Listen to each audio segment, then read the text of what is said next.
We'll continue with August 23, araw na Sabado.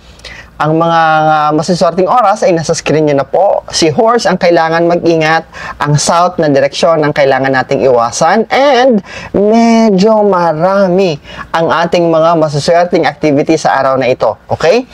Ihanda ang ballpen at papel dahil narito na ang mga masiswerte na pwede natin gawin on August 23. Nangunguna na dyan ay ang kasalan o pagpapakasal, pag-aalay ng sakripisyo, pag-aalay ng donasyon sa mga charity works or charity events, pagdarasal, pag-aalay ng dasal for good luck or para swertehin, pag-aalay ng dasal para mabuntis ay maswerte sa araw na ito, cesarean delivery ay maswerte rin sa araw na ito, pagta-travel ay maswerte rin sa araw na ito, house cleaning ay maswerte rin sa araw na ito, pagtitibag ng building ay maswerte rin sa araw na ito, pagde-decorate ng tahanan ay maswerte rin sa araw na ito, pag sasabit ng mga pampaswerte ay maswerte rin sa araw na ito,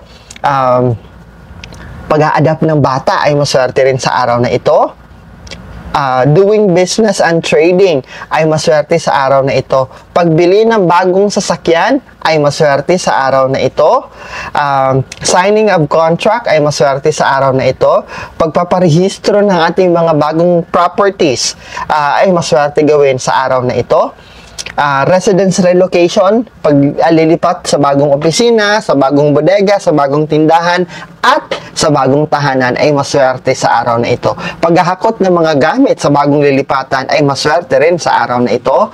Groundbreaking para sa pinagagawang o papagawang building ay maswerte rin sa araw na ito.